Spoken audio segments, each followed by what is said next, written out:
Con motivo de la actividad docente dual impartida en la UMH, se informa de las condiciones de uso de la aplicación de videoconferencia que a continuación se va a utilizar. Primera, la sesión va a ser grabada con el objeto de facilitar al alumnado, con posterioridad, el contenido de la sesión docente.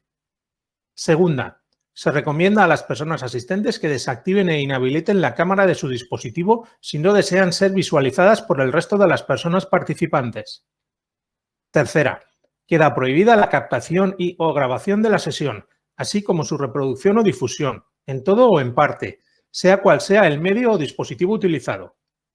Cualquier actuación indebida comportará una vulneración de la normativa vigente, pudiendo derivarse las pertinentes responsabilidades legales.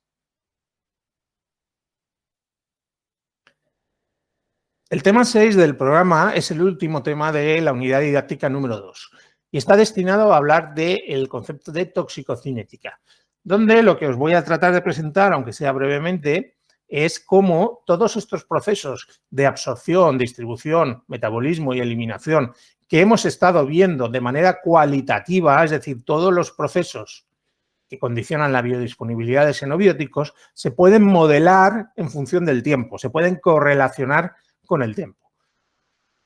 Vamos a hablar de la definición y qué aplicaciones tiene la toxicocinética, de cómo esos modelos toxicocinéticos pueden ayudarnos a predecir la toxicidad de determinadas situaciones. Los modelos más extendidos son los que tienen que ver con compartimentos y en ese sentido pues, se habla de modelos mono y multicompartimentales. Hablaremos también de los parámetros más habituales en toxicocinética, aunque algunos de ellos ya lo hemos comentado en las sesiones anteriores, y también muy brevemente de cinéticas de absorción, distribución y eliminación. Y concluiré mostrándoos una ecuación de cómo puede ser un modelo que explique determinadas cosas sobre la biodisponibilidad de sustancias. Bueno, ¿qué es la toxicocinética? La toxicocinética es la determinación y cuantificación del curso temporal de las fases de absorción, distribución, metabolismo y eliminación de los tóxicos en los organismos. Si cambias en la definición que hay en azul, tóxico por fármaco, tienes la definición de farmacocinética. Es un concepto absolutamente equivalente, análogo al de toxicocinética, pero referido a la utilización de fármacos en lugar de el análisis de lo que hacen los xenobióticos. ¿Para qué sirve? Bueno, sirve, pues, algo hemos dicho, para estimar las velocidades de absorción, metabolismo y eliminación de los xenobióticos. Sirve para adquirir conocimientos que nos permitan disminuir la biodisponibilidad de los xenobióticos absorbidos y, por lo tanto, disminuir la probabilidad de sufrir un efecto adverso. Sirve para favorecer la interpretación de las determinaciones de xenobióticos en muestras corporales. Por ejemplo, porque, claro, si nos hacemos un análisis de orina, por ejemplo, y buscamos un xenobiótico, vale, si lo detectamos, es que está ahí y quiere decir que nos hemos expuesto a ese xenobiótico. Y como es un xenobiótico y no tenía por qué estar en nuestro organismo, es que ha habido exposición, no hay más otra interpretación posible. Pero eso no deja de ser un número. Tantos nanogramos por litro de orina. O lo mismo si nos hacemos un análisis de sangre. Lo mismo es, sabemos que el colesterol por encima de 200, creo que son miligramos por decilitro, no me acuerdo, la cifra de las unidades exactas no me acuerdo. Por encima de un determinado valor, eso implica que hay peligro de acumulación en las arterias. Esta es una cosa parecida. Estamos midiendo colesterol en sangre para poder tratar de ver qué es lo que está pasando en el interior de las arterias. Algo parecido ocurre con los xenobióticos. Si vemos un xenobiótico en sangre o en orina, pues quiere decir que ha habido exposición. Pero para poder saber ese número lo que implica, tengo que tener conocimientos de cómo esa sustancia se puede absorber, se puede distribuir, se puede metabolizar y se puede eliminar para poder predecir cuánta de esa sustancia, a cuánta de esa sustancia ha estado expuesto, cuándo se ha producido la exposición y qué riesgo hay de que esa exposición desencadene una exposición tóxica con consecuencias tóxicas sobre el organismo.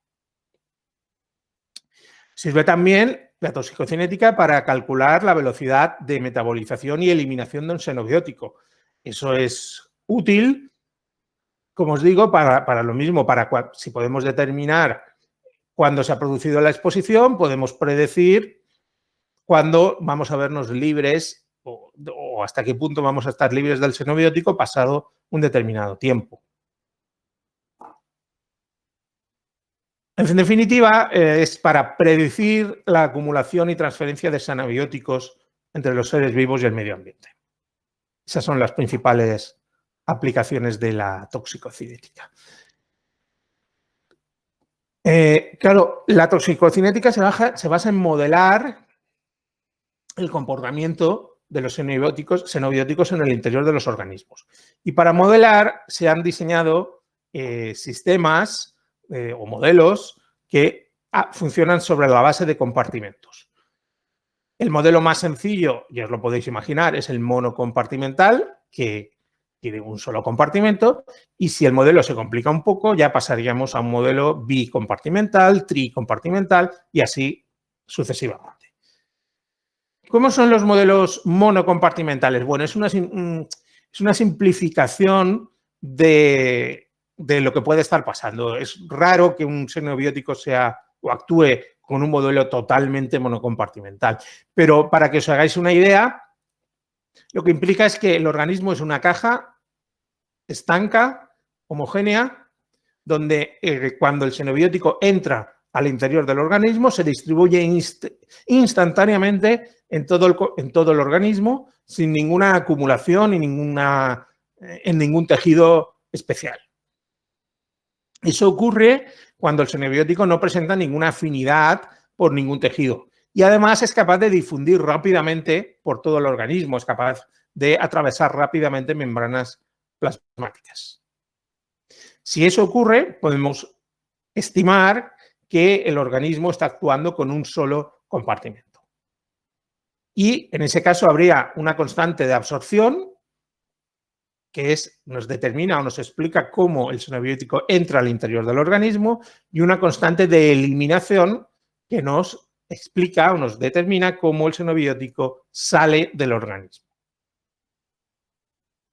Sería algo así como veis en ese esquema.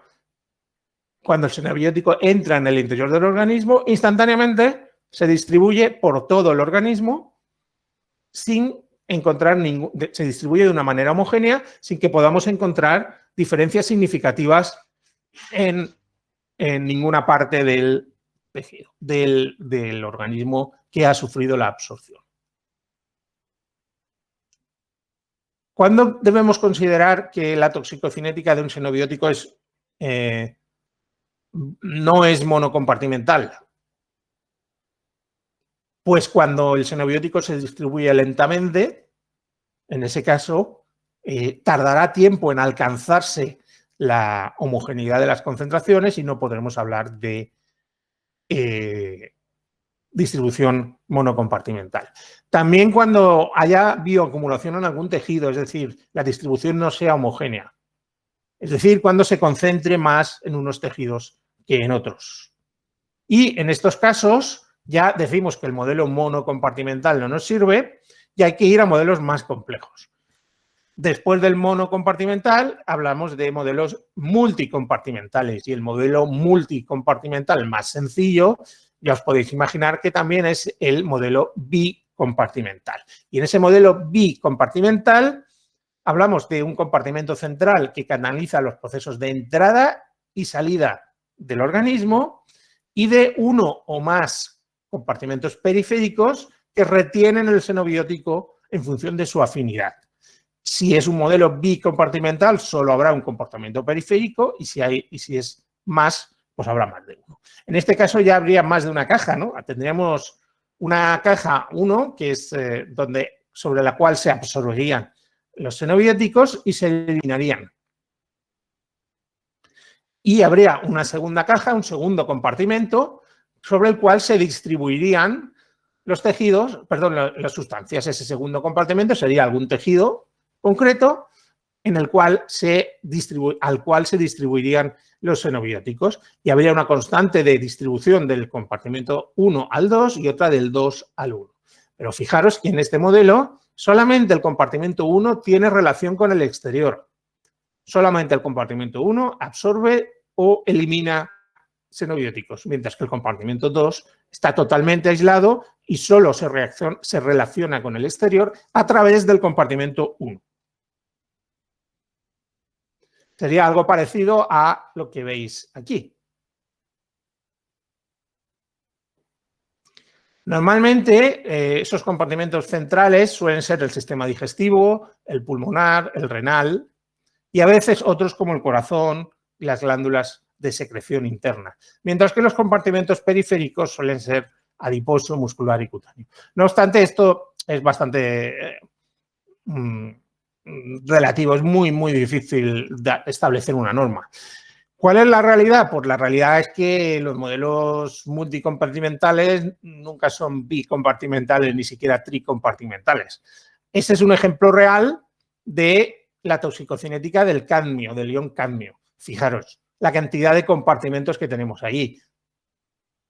Es decir, que ahí al cadmio pues resulta que interacciona con la sangre, con los hematíes, con el hígado, con el riñón, con el páncreas, con el bazo, con las gónadas, con el esqueleto, con el tracto gastrointestinal. Es decir, la realidad es bastante compleja. Esa simplificación de modelos bicompartimentales y no digamos ya monocompartimentales, pues sirve a nivel teórico, pero a nivel práctico es difícil de encontrar modelos que realmente se ajusten a ese comportamiento. ¿Cuáles son los parámetros habituales en toxicocinética? En toxicocinética vamos a hablar del tiempo. Lógico, porque hemos empezado diciendo que es el modelaje de todos estos procesos en función del tiempo. Y hablaremos también de procesos o de parámetros fisiológicos, del peso y del volumen corporal del organismo que sufre la exposición, de su velocidad respiratoria, porque eso puede condicionar la capacidad de eliminación por vía pulmonar, del volumen y el flujo sanguíneo, porque va a determinar su capacidad de distribuir el xenobiótico a todo el organismo. Y hablamos también de parámetros físicos, físico-químicos, como el coeficiente de reparto entre el tejido y la sangre, o entre el aire y la sangre. El tejido y la sangre determina la capacidad de acumulación en el tejido, o entre el aire y la sangre determina la capacidad de eliminación por vía pulmonar. Todo eso se modela a través de constantes, tanto de absorción como de distribución, como de metabolismo, como de eliminación. Un parámetro que también se utiliza mucho es el de vida media. El tiempo de vida media, ya lo hemos explicado, es el tiempo que tarda el organismo en reducir a la mitad la concentración de un tóxico. Y además es un parámetro constante, es un número con unidades de tiempo y implica o nos muestra cuánto tiempo tarda el organismo en reducir a la mitad la concentración del xenobiótico, sea cual sea la concentración de un xenobiótico en ese momento. Que el tiempo de vida media sea constante puede inducir a pensar que la velocidad de eliminación también lo es, pero eso no es cierto. Vamos a ver un ejemplo numérico que es la mejor manera de ilustrarlo. Si tenemos un xenobiótico con un tiempo de vida media de 24 horas y una concentración interna de 80 miligramos por litro, ¿eso qué implica? Que después de 24 horas la concentración será de 40 miligramos por litro, la mitad, ¿correcto? La velocidad de eliminación ahí ha sido 40 miligramos cada 24 horas. ¿Qué ocurre en las segundas 24 horas? En las segundas 24 horas la concentración se vuelve a reducir a la mitad. Si después de las primeras 24 horas había 40 miligramos por litro, después de las segundas 24 horas la concentración llega a la mitad y había 20. Pero en este caso, en este segundo periodo, ¿cuál ha sido la velocidad de eliminación? Pues si había 40 y había 20, implica 20 miligramos cada 24 horas. La velocidad de eliminación en el segundo tramo es claramente inferior. Por lo tanto, la velocidad de eliminación no es constante y sí lo es el tiempo de vida media. ¿Y para qué nos sirve el tiempo de vida media? Pues nos permite predecir cuál es la concentración que se cabe esperar de un xenobiótico partiendo de una situación dada. Y ahí, veis, ese es un ejemplo de unas figuras que existen, donde en función, lo tenemos aquí en el eje X, el tiempo necesario para eliminar un porcentaje determinado del compuesto. ¿Qué porcentaje? El de cada una de estas rectas. Si quiero eliminar el 99%, el 90%, el 80%, el 70%, el 60%, etc. ¿En función de qué? Del tiempo de vida media. En función del tiempo de vida media, podemos predecir cuáles son las horas necesarias para eliminar un determinado porcentaje del xenobiótico. El concepto de biodisponibilidad ya lo hemos hablado, es la fracción de la dosis, otro parámetro que se usa en toxicocinética, es la fracción de la dosis absorbida que de forma no alterada alcanza los lugares de acción, o el porcentaje del xenobiótico absorbido capaz de interaccionar con sus dianas de toxicidad, es lo mismo. El volumen de distribución también lo vimos cuando hablamos de la distribución de los xenobióticos. Es el volumen del cual, que dispone el xenobiótico para distribuirse en el interior de un organismo. Y también dijimos que cuando el volumen de distribución del organismo de un xenobiótico sea superior al volumen del organismo, eso es porque el compuesto se estaba bioacumulando en algún tejido. Ahí teníais una tabla con ejemplos de cuáles son los volúmenes de distribución expresados en litros de diferentes sustancias.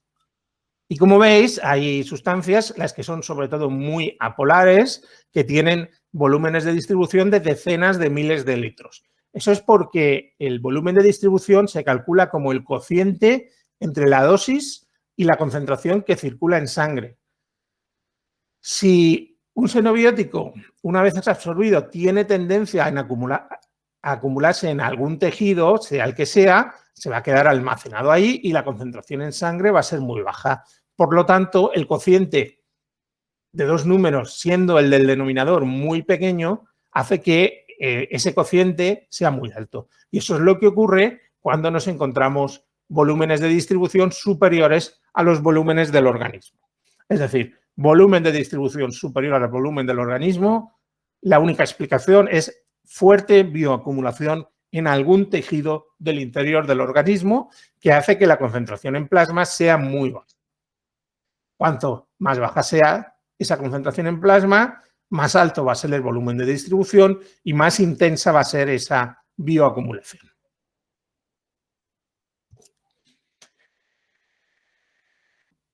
Para modelar el problema completo de todos los procesos que influyen en la biodisponibilidad, una manera de hacerlo es hacerlo de manera separada cada uno de los procesos de absorción, distribución y eliminación. Las cinéticas de absorción lo que hacen es medir la velocidad de absorción, es decir, la cantidad de producto que pasa por la sangre en una unidad de tiempo. Y ahí podemos hablar de una cinética de absorción de orden cero, que es cuando la velocidad de absorción es constante e independiente de la cantidad de xenobiótico. Mientras que podemos hablar de cinéticas de absorción de orden 1, cuando la velocidad de absorción depende de dos factores, o de un factor, que es la concentración del xenobiótico. Normalmente son cinéticas de orden 1. Es decir, que la velocidad de absorción es mayor cuanto mayor es la concentración. Y conforme avanza el tiempo, cuando la absorción avanza, la concentración disponible es más baja y la velocidad de eliminación va disminuyendo igualmente. En cuanto a las cinéticas de distribución, bueno, ya sabemos que la distribución es el movimiento de los xenobióticos dentro de todo el organismo. Depende, ya sabemos, de cómo de irrigado esté un tejido. Eso parece obvio. Si el xenobiótico tiene que llegar a ese tejido desde la sangre, cuanto más venas y capilares pasen por ese tejido, más capacidad van a tener las sustancias de llegar a ese tejido. Va a depender también del volumen de distribución y así como del coeficiente de reparto del xenobiótico entre la sangre y el tejido.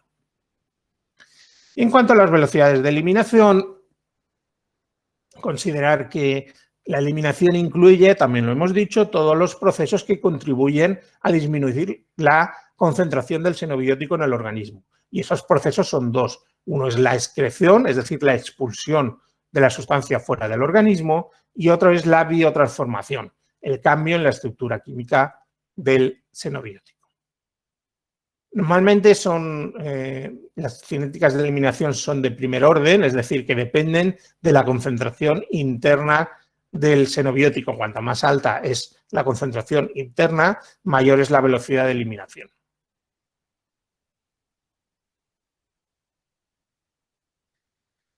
Y como resultado de todo esto, podemos tener ecuaciones que nos ayuden a predecir todos estos procesos en función del tiempo. De manera que, como hemos dicho, los modelos monocompartimentales, el modelo más básico es ese que tenéis ahí, donde tenemos que la concentración de la sustancia en un momento dado va a depender de la concentración inicial, la C0, de las constantes de absorción, de eliminación y del tiempo. La ecuación es simplemente a modo ilustrativo, no es para que os la aprendáis ni nada de eso, simplemente quiero enseñaros cómo puede o qué aplicación tiene todas estas cosas que os estoy contando. Y si esta ecuación es relativamente complicada por ser un modelo monocompartimental, ya os podéis imaginar que las cosas se complican mucho si nos vamos a modelos multicompartimentales. Las ecuaciones son muy, muy complejas y no merece la pena que nos pongamos aquí a describirlas, porque simplemente mi único propósito es que sepáis que estas cosas existen. La bibliografía que he utilizado para preparar la presentación es la que tenéis en la diapositiva y, como siempre, está toda en la biblioteca.